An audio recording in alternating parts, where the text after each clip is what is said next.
शायद 40-50 साल के बाद या मुमकिन है 30 साल के बाद ये ड्रोन्स की वॉरफेयर रह जाए, लेकिन अभी फ़िलहाल ड्रोन्स की वॉर इसलिए नहीं बन सकती कि जहाज़ बहुत ज़्यादा वेपन लोड लेके जाता है।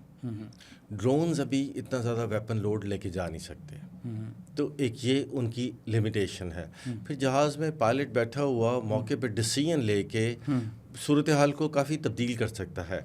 ड्रोन अभी इस लेवल के बने नहीं हैं जो इतने मनूवरेबल हों और इतने ज़्यादा लोड लेके जा सकते हों, तो कुछ उसके साथ लिमिटेशंस हैं जिसकी वजह से अभी जहाज़ जो हैं वही यूज़ होंगे आने वाले कुछ अरसे तक। लेकिन फिर फ्यूचर में ऑब्वियसली ये शायद ड्रोन की जंग रह जाए, और ड्रोन में भी अब वो बहुत तरह के ड्रोन हो गए हैं। अब स्वाम्स यानी कि पूरा कि सैकड़ों एक साथ भेज दिए गए ताकि एनिमी के क्लटर कर दें आप रडार स्क्रीन्स को, उनके पास उनको एक रिएक्शन डिलेमा में डाल दें आपके, अब करें क्या इतनों का। और बहुत तो ये सब चीज़ें आने वाली हैं। पाकिस्तान अल्हम्दुलिल्लाह बहुत ज़्यादा इसमें आगे है, और तो पीएफ ने ड्रोन्स टेक्नोलॉजी और ड्रोन्स की मैन्युफैक्चरिंग है, ये किसी हालत में भी इंडिया से पीछे नहीं है। बिल्कुल। चाइना की हमें कितनी सपोर्ट है इस सब में? ये जो सारा ऑपरेशन हुआ, ये सारी चीज़ें हुई, इसमें हमें चाइना की कितनी सपोर्ट थी इस सारी चीज़ों में?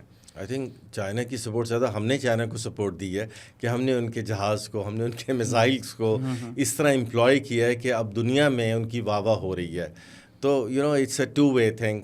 चाइना की बहुत हमें सपोर्ट रहती है ऑब्वियसली जब हम न्यू टेक्नोलॉजीज़ पे जाते हैं, और अगर चाइना उनमें आगे है तो हम उनसे हेल्प लेते हैं। लेकिन याद रखें कि हमने भी चाइना की, हमारे इंजीनियर्स ने एरोस्पेस के टेक्नोलॉजिकली बहुत हेल्प की हुई है। उस वक्त में जब चाइना इन चीज़ों में इतना एडवांस नहीं था, तो हम ही उसके कॉकपिट डिज़ाइनिंग्स करते थे और बहुत कुछ करते थे। और अब इस वक्त एक बहुत बड़ी पावर हैं, बहुत ज़्यादा एडवांस हैं, और वो चूँकि हम उनके हमारे उनसे पुराने और दरीना फ्रेंडशिप है, तो वो इस फ्रेंडशिप पे हमेशा पूरा उतरते हैं। बिल्कुल सर।